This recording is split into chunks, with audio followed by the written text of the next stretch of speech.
is good, YouTube? Quinn Wade Basketball Analysis coming to you with a quick video. I wanted to let you guys know I got some new merchandise available, not just t-shirt anymore. I got different type of t-shirts, different type of shirts and logos that you can purchase on my spread shirt, and also hoodies now. We have expanded and added more to the channel and more merchandise for the brand. Thanks for supporting. It will be in the description and the links will be in the comment section below. Thanks for helping me and supporting the movement. Quinn Wade Basketball Analysis. I'm going to check out the video. What is good, YouTube? Quinn Wade Basketball Analysis coming to y'all with another video. We're going to talk about a guy that is going to be a free agent, and he's going to be able to make a big decision going into this year, finding out who's going to be his future long-term destination outside of getting traded after he signs the contract. And that's a guy that got traded already this year in Kelly Oubre.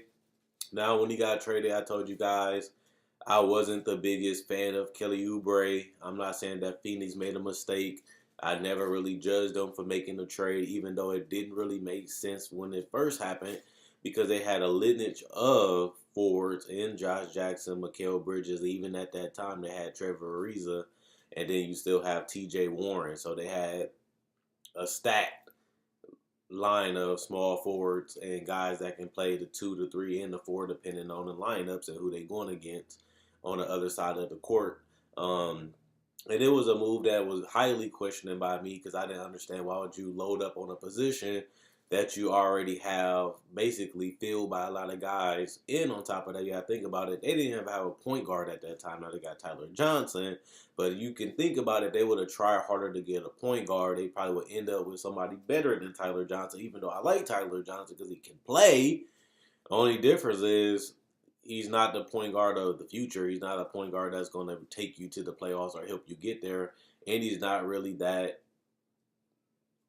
He's more of a role player than being a star player. So I still think they got to figure out their point guard situation. I think that will really help them out, considering that they do have a big now that needs somebody to set him up.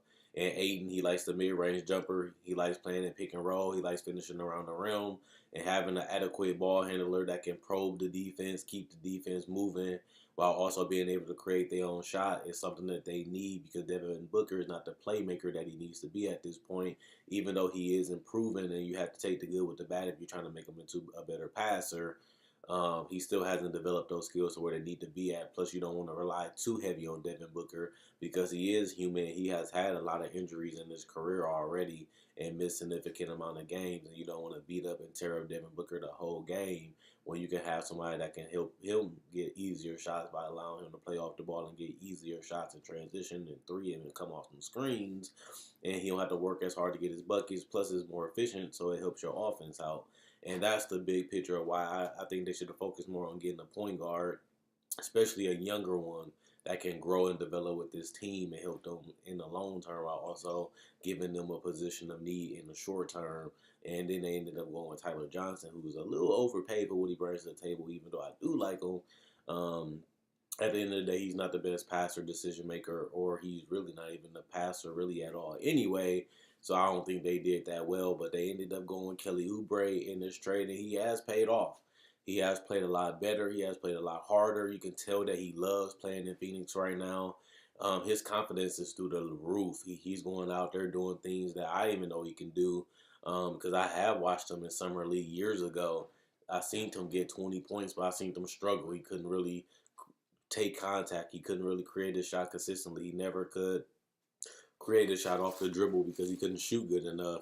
And he looked like a guy with high potential because he had the length, the size, and the body. He just had to fill out his body and get more stronger. Plus, he had, the athletic ability that he can jump out the rim, jump out the gym, and also had the length to guard multiple positions. And they played him at the 4 multiple times. And even when injuries, they played him at the 3. And you look at that and you be like, wow, Kelly Oubre is a versatile player. And that was the biggest disappointment with him in Washington, is that he couldn't really get the playing time, and he really couldn't they couldn't really utilize him the way that he should be utilized, because they didn't really have the talent to really make him better, even though John Wall is a great point guard and he is one of the better decision makers, even though he turns the ball over a lot, but he likes to pass. He's a pass first point guard. That's a guy that you want to play with. He just couldn't get enough minutes and get enough opportunities unless an injury occurred. And that's one thing I like about him in Phoenix. He's getting consistent minutes and he's getting the opportunity to get touches. So you're starting to see more of what he can do. Plus, he's older and smarter now because he's been in the league a lot longer. So seeing him go out there and play is kind of like, wow, Kelly Oubre, he can play. And that's the question that I had to ask myself. Can Kelly Oubre really be a starter? Can he really be a guy that you can give 25? Yeah, he's proven that right now in Phoenix, but they're not really playing for nothing. And that's going to be the question. Can you really give Kelly Oubre 30, 35 minutes a game and have him produce on a consistent basis on a team that's actually good? Because right now, Phoenix, he's putting up empty numbers. He's going out there playing. He's going out there doing a good job of making the best of his opportunity. But if you're going to really look at Kelly Oubre as a free agent and you want him to be a part of your team, is he really worth $10 to $15 million as a guy that might not even be a starter on the NBA level, especially on a good team that's actually able to make the playoffs? And that's the question that I had to ask myself and I wanted to give to y'all. I'm thinking about it in my head, like, Kelly Oubre, he's playing good. He's giving you good numbers from the field. He's showing that he can knock down threes. He's showing you that he can rebound. He has a lot of hustle. He's playing a lot more harder, even with the rebounds, even with playing defense. He's getting more steals. He's playing more in the passing lane. He's getting out in transition. He's having fun. He's pulling off the dribble. He's going to the paint and finishing with layups and dunks. He just having a whole lot of fun and going out there playing his game. But in reality, can you win with him? And if you're going into free agency like the Suns when they made the trade, you want to look at him, you want to try him out, you want to see how he is, you want to see how he is at practice, you want to see how he is in the gym. Is he working hard enough? Do he have that mentality to be better? Can he really go out there and play? He's been proving a lot of that right. But long term wise, can he be a starter? Is he really worth $10 million? And I think that that's going to be the question, and the Phoenix Suns is going to have to ask themselves, since they traded for him and they have his rights. We have Mikal Bridges, we have Josh Jackson, we have T.J. Warren. We paid some of them already. We're going to have to pay the other ones eventually. Is Kelly Oubre really worth $10 to $15 million for a guy that we basically can replace because we already have that position filled, and we have guys probably with higher upside than a guy like Kelly Oubre, and we're gonna have to pay them down the line. So that's the question. Looking at this guy, is he a starter on a good team? Can he help you win games when it comes to actually playing for games that matter? Because right now the Suns are basically out of the playoffs because they're one of the top three worst teams in the NBA, and I don't know where they're going to finish. But it looks impressive that he's doing it because he wasn't doing it in Washington. But it looks amazing seeing him have a lot of fun and go out here and play even above my expectations for him because I just thought he was a streaky guy that couldn't really shoot. And he's showing me that he has been able to bring more to the table than just that. Even though his three-point shot still isn't there because he's shooting around 31%, he's been around that area for his whole career. And you can tell that he's not great at it because he's shooting 4 a game, almost 5 threes a game, and he's still not knocking them down that well. And he's shooting 5 threes a game exactly at in Phoenix since he got traded. And he played 34 games with the Suns. He's shooting 31%. He played 29 games with the Wizards, and he's still shooting 31%. That just shows you that he might not even be a 3-and-D guy, which is important if you're going to play that small forward position and be able to be that guy that's lanky and a guy that can guard multiple positions, whether it's point guard, shooting guard, small forward, and some forward. You want to be able to space out that floor, and that's something that he hasn't been able to do in his 4-year career, is be a reliable and consistent three-point shooter, and that's something that he is going to have to develop in doing if he wants to get meaningful minutes and be able to play in the fourth quarter consistently against great teams. He's going to be able to have to play off the ball, and he's showing a little bit of that in Phoenix, but he has to do that at a higher level. Obviously, if he wants to be a starter and actually play for games that matter. He's still giving you 44% from the field, which is a career high in his career, and he's still giving you 5 rebounds, 1 assist, 1 steal, and 16 points a game. And I didn't really see him as a 16-point game scorer, but he's been able to achieve that so far in Phoenix, even though it mainly doesn't matter because it's a little empty, because it's not really resulting into anything but losses, and most of the time they get blew out anyway.